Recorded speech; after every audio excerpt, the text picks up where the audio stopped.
last week, I talked a little bit about the basic idea of exploration, of the idea in general, and of exploring your movement. And we talked about how essential it is to do that and how the simple is very profound. So we explored the very simple movement of stepping. We do that all the time. Every day we step and we walk. You know the idea of counting 10,000 steps a day. That's a lot of practice. So the simple is profound. It's essential to explore the movement. And today I'd like to speak just a little bit more about something that's absolutely essential. One of the greatest tools you can use. So in our society today, we hardly ever give ourselves a chance to slow down. And in fact, if you don't slow down, you never get a chance to really see what you're doing. You're too busy doing it. So, how slow should we go? And I want to talk today about the idea of non-doing. So what is non-doing? It sounds like not doing anything, and in a sense that's exactly what it is. It's very akin to the idea of inhibition. So, I don't want you to get the wrong idea though, because non-doing, the concept that I want to talk about with non-doing, doesn't really mean don't do anything. It means you have a tool to uncover your compulsiveness, your compulsive habits and movements, a tool to get to know yourself better. So let's make the distinction here. This comes to mind so often, but in his 6th Ironman World Championship race, having never won it, in 1989, Mark Allen, in the latter stages of the race, was racing next to 6-time champion Dave Scott. And in the middle of the race and towards the end of the race, Dave Scott seemed to be so strong, and Mark Allen was entertaining thoughts, as we would. Dave Scott's so strong, I'll never be able to beat him. I'll never win this race. This is a stupid race. And then he looked around and he went quiet. In fact, he was so maxed out racing shoulder to shoulder with Dave Scott that he didn't even have any energy for that extra chatter, for that extra worry, for that negative self-talk. And things went quiet for a moment. And when that happened, all of a sudden he could see the beauty of nature around him. Not thinking so much, just observing. The beauty of nature around him. And his energy began to renew. He wasn't sapping it himself. And he wasn't dealing with those compulsive thoughts. Now, non-doing, that's an example of inhibition and non-doing. But he was still running 6 minute per mile pace. So he was non-doing in the midst of doing at that point. We can also be non-doing in the midst of doing a little less than what he was doing there. So it's hard to illustrate a process of not doing very much, but we'll give it a try here. And if you're exploring movement, if you want to improve something in any way, or if you're having difficulty doing something, first, we're going to explore a very simple movement of the wall's in the way. Of simply laying here and feeling the surface of the mat. And then I'm going to explore a few ideas, say, with my left side. I'm going to simply bend my left knee. See, I bend my left knee, and I bring my foot to being flat on the floor. Easy, simple, right? So I put that back down, and I asked the question, how could this be improved? So I go more slowly. And now I can feel, when I went more slowly, I could feel there was a little bit of effort involved. Not that this is very hard, but there was some effort involved. And if I go even more slowly, I can feel where that effort originates, begins, and in fact where it is. So to make that easier, it's very easy to lie here because the ground, my ground forces are holding me up. I'm not falling into the earth because I'm lying on a solid surface. So to make that easier, I could begin to use my ground forces. And I open my leg a little bit to the outside. Excuse me, I'm going to give myself a little bit more room here. I open my leg a little bit to the outside, and then I bring it up. Now there's some possibilities there, and the first one is I'm just doing something a little bit different. Yes, I'm trying to use my ground forces, but this is a different movement than just bringing the leg straight up. So as I use my ground forces here, I might notice that the effort of pulling up from here now is supported a little bit by the ground. And all I have to do here, now the next thing I'll notice is, as I do the movement this way, is it's much easier to do. You see, I've allowed my hip and my thigh to turn outward, and that does something in my pelvis and back. And then I can turn out. If I go up a little bit farther, I notice that it's even a different movement now.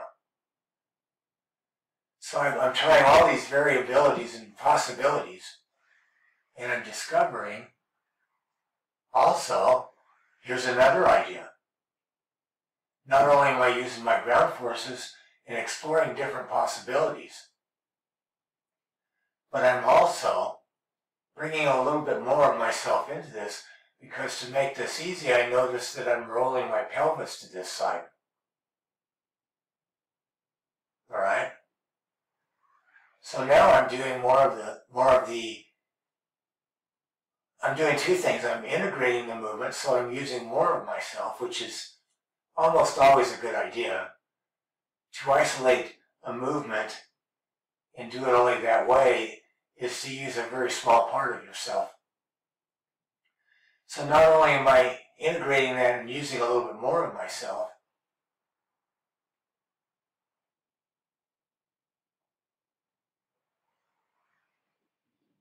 finding an easier way to do it, but I'm also doing the movement with a more powerful part of myself.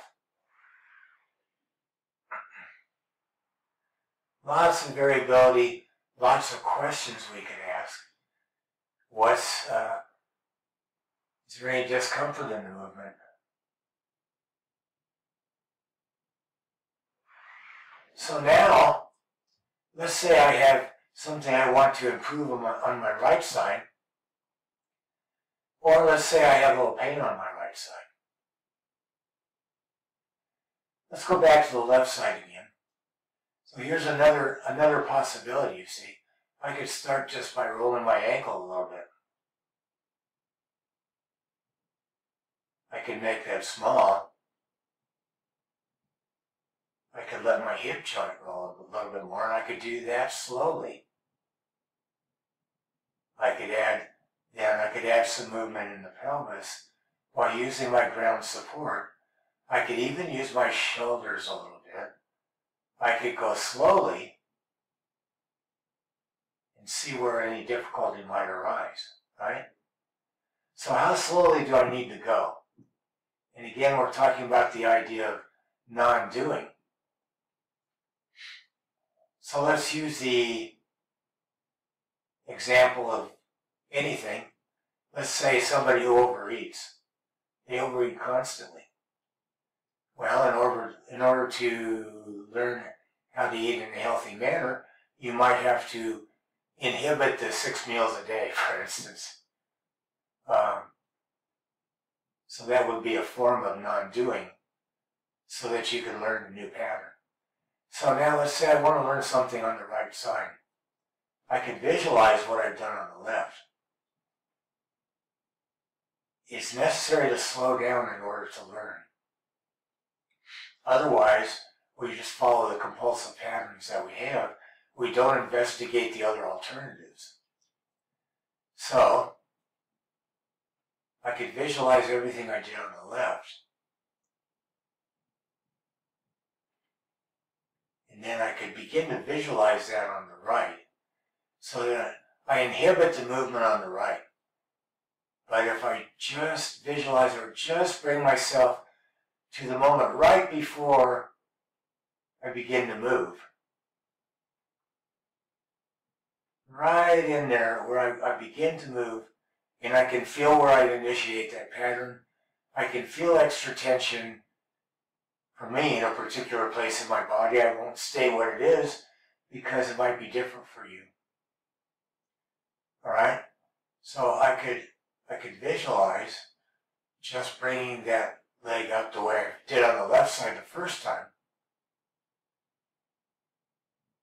And if I just visualize it, I'll be able to enter into or observe my habitual patterns of movement without actually doing them. So I'll be able to get a look at them.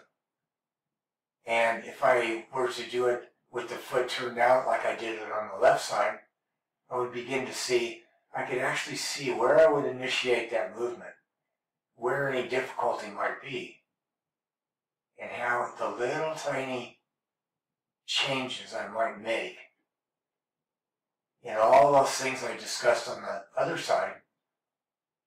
And so, for your benefit today, I'm actually not going to do anything on the right.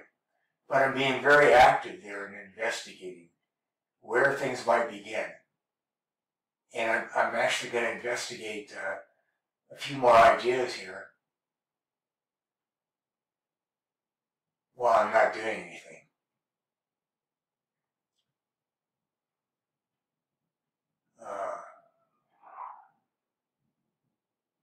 All right. So, that is the ultimate form of slowing down. It's one way of not doing. One way of not doing is just slowing way, way down. Another one is visualizing or just bringing something to the point of initiation and watching. I can feel quite a bit there. And then sometime you're going to want to just roll to one side, see how easy it is to bend that knee, where any difficulties might be, where you might involve more of yourself in the action. Start with little components of it. I like to feel here now that I'm using ground support through my shoulders and elbows.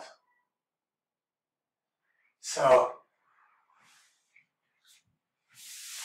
non-doing doesn't mean doing nothing, but it gives you a powerful tool where you stop interfering with yourself, which means stop quickly initiating your habitual pattern.